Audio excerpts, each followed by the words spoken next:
I would like to tell the world that I'm pretty confident that I have one of these cases in my possession. It's a backpack. Wait a second.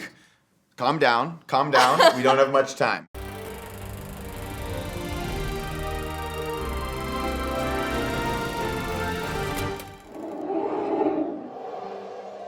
You've known for 24 hours that an unregistered wizard set magical beasts loose in New York.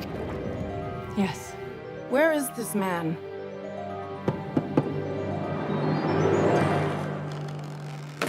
I play Newt Scamander, who is a British wizard who has been, he was expelled from Hogwarts in the 1926. He comes over to New York with a suitcase filled with magical creatures that are illegal. But he's been traveling around the world finding these creatures and believing that they are misunderstood. But when he arrives in New York, a few escape, and that leads him to bump into this one and the merry band, and it kind of opens up a story of good versus evil, a much kind of more epic story in some way. It just occurred to me now that both Newt and Tina are kind of rebels, and he got kicked out of Hogwarts, and at the beginning of the film she's been demoted at work. So she's like a career gal without a career when you first meet her, and is sort of struggling between both feeling like courageous and outgoing and confident, and then also like vulnerable and insecure. So she's a bit of a jumble. And it is through joining together with, well, particularly Newt, but with the main four, or the other three, I should say, that she kind of gets her groove back. Tina gets her groove. Nice. Yeah. Fantastic Beasts and Where to Find Them, or How Tina Gets Her Groove Back. I think it is kind of a great story. Fantastic Beasts and Tina's groove. Witches live among us. We've lived in the shadows for too long.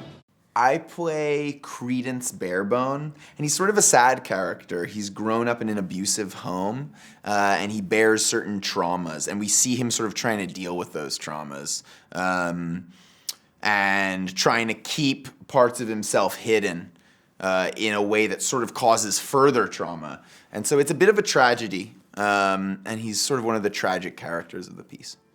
You prefer strudel, huh, honey? Strudel it is.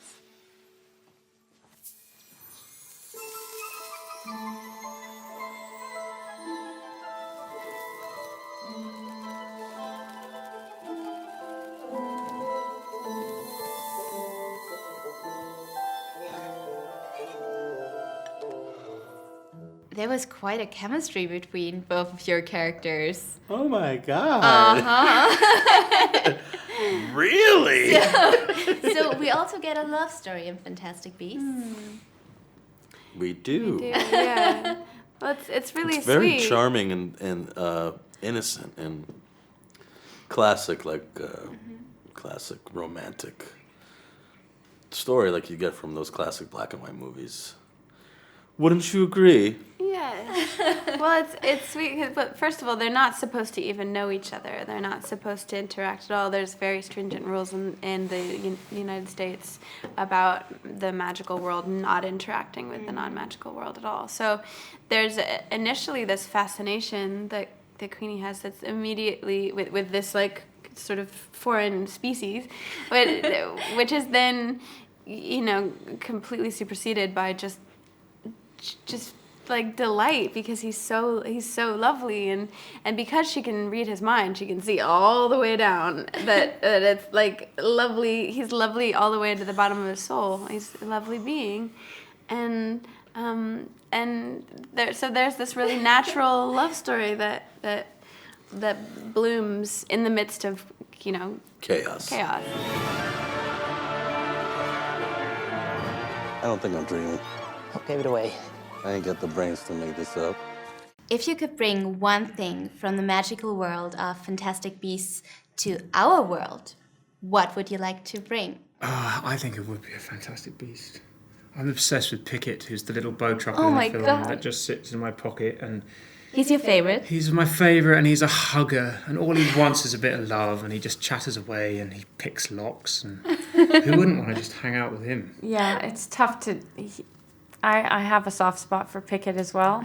Or if you wanted to become really rich, you could just have a niffler and just set the niffler loose on like Bond Street or something. And Yeah, That's true.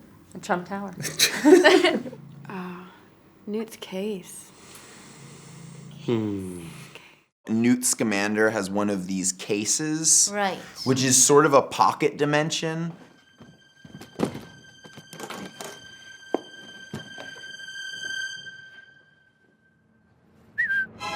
I would like to tell the world that I'm pretty confident that I have one of these cases in my possession. It's a backpack. Wait a second.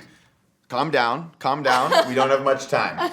It's a backpack that I have traveled with, and I swear, no matter how much clothing I decide to bring, because I hate checking baggage, and no matter how much clothing, how many books I decide to bring, they always fit into this one backpack. I'll tell you though, it's only half enchanted. I'd like to get the part of the enchantment that makes it really lightweight, no matter what you have in there. I just have the capacity part of the enchantment. So I can fit anything in there, but then it is extremely heavy. We'll work on the other magical part. Thank you, Vanessa. Thank you so much for I the interview. appreciate It was that. really Let nice me to know talk what to you. what Thank come you. up with in terms of results.